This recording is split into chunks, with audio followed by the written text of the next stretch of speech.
എല്ലാ പ്രിയപ്പെട്ടവർക്കും ക്രിസ്തുവേശുവിൻ്റെ നിസ്തുല നാമത്തിൽ സ്നേഹവന്ദനം. ഇന്നത്തെ നമ്മുടെ ധ്യാനത്തിനായി റോമാലേഖനം 12-ാം അധ്യായത്തിൻ്റെ 16, 17, 18 വാക്യങ്ങൾ.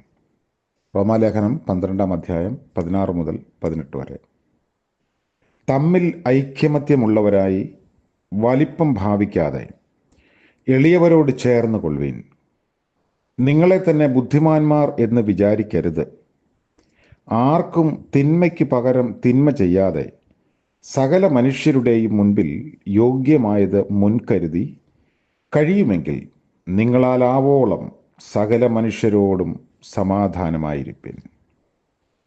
കർത്താവിൻ്റെ പരിശുദ്ധ നാമം വാഴ്ത്തപ്പെടുമാറാകട്ടെ.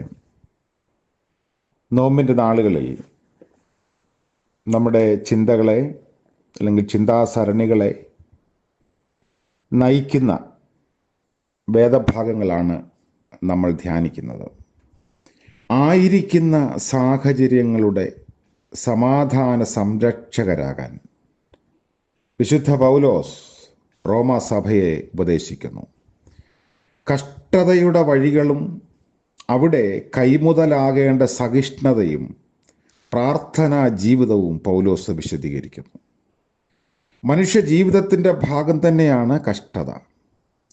പ്രതികൂലങ്ങളും സഹനങ്ങളും ജീവിത വഴിയിലേറെയുണ്ട്. പ്രതികൂലങ്ങളിലൂടെ അല്ലെങ്കിൽ പ്രതികൂലങ്ങളുടെ വഴിയിലും കഷ്ടത ഏൽക്കേണ്ടി വരുമ്പോഴും ചുറ്റുപാടിനോട് സഹിഷ്ണുതയോടെ ഇടപെടാൻ കഴിയുന്നത് ജീവിതത്തിൽ സമാധാന അന്തരീക്ഷം സംജാതമാക്കും. ജീവിതത്തിൽ പ്രലോഭനങ്ങൾക്കും വികാരങ്ങൾക്കും അടിമപ്പെടുമ്പോൾ പലപ്പോഴും നമ്മൾ തോറ്റുപോകുന്നതും ഇവിടെയാണ്. സ്നേഹത്തിൻ്റെ നാഥനായ കർത്താവ് സ്നേഹം കൊണ്ട് ശത്രുവിനെ മിത്രമാക്കാൻ സ്വന്തം ജീവിതത്തിൽ കൂടി പഠിപ്പിച്ചവനാണ്. അതുകൊണ്ട് ക്രിസ്തു ശരീരമായ സഭയും ആ ശൈലി സ്വീകരിച്ച് ശത്രുവിൻ്റെ വിശപ്പിൻ്റെയും ദാഹത്തിൻ്റെയും പരിഹാരമാകണം.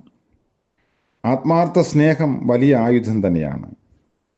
പാവങ്ങളുടെ അമ്മയായി ലോകം അംഗീകരിച്ച മദർ തെരേസ ഈ ലോകത്തെ വെല്ലുവിളിച്ചത് ആത്മാർത്ഥ സ്നേഹത്തിൽ കൂടിയായിരുന്നു. സ്നേഹം ഏതിനെയും കീഴടക്കുവാൻ കഴിവുള്ളതാണ്. നമ്മുടെ അരുമനാഥനായ കർത്താവ് കുരിശിൽ കൂടി അപാരമായ സ്നേഹം കാട്ടി ഇത് തെളിയിച്ചു.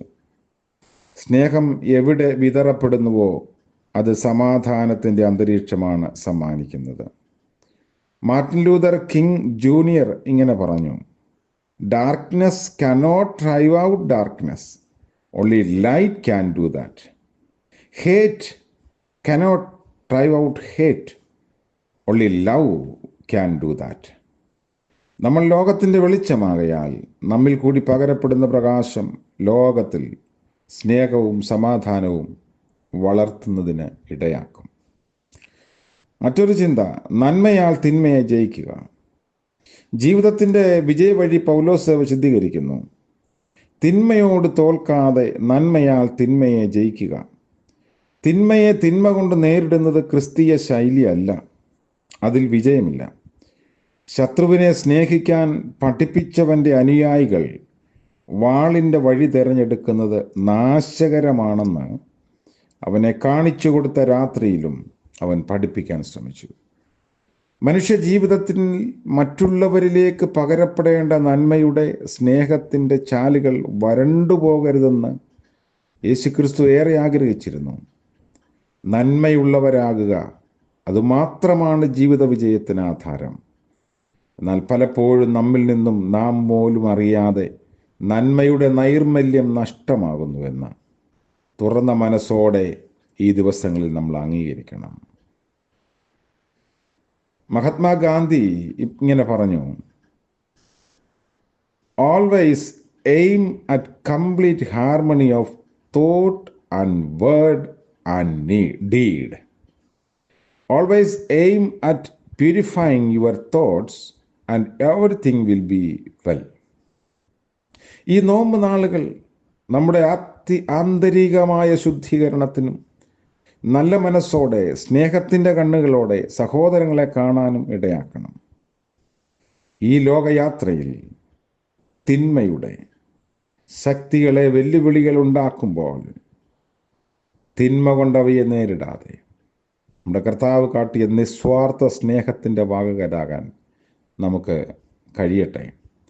സമ്പൂർണ്ണ സമർപ്പണത്തോടെ ക്രൂശിൻ്റെ വഴിയെ യാത്ര ചെയ്ത് ദൈവത്തോടും മനുഷ്യനോടും പ്രകൃതിയോടും നന്മയുള്ള മനസ്സോടെ അടുക്കാൻ ദൈവം നമ്മെ സഹായിക്കട്ടെ. നമുക്ക് പ്രാർത്ഥിക്കാം.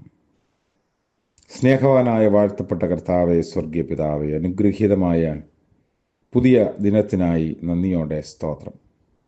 അവിടുത്തെ കൃപയിൽ അടിയങ്ങൾ ആശ്രയിക്കുന്നു. ഇന്നത്തെ പകൽക്കാലം സ്നേഹമുള്ളവരായി ജീവിപ്പാൻ ഞങ്ങളെ സഹായിക്കണമേ.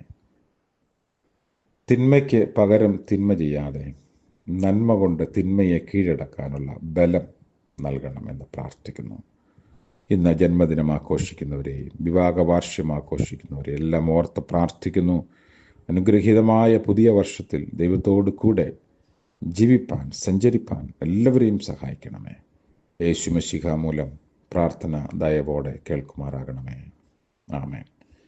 ത്രിയേക ദൈവത്തിൻ്റെ സ്നേഹവും കരുണയും നാം ഏവരോടും കൂടെ എന്നേക്കും ഉണ്ടായിരിക്കുമാറാകട്ടെ.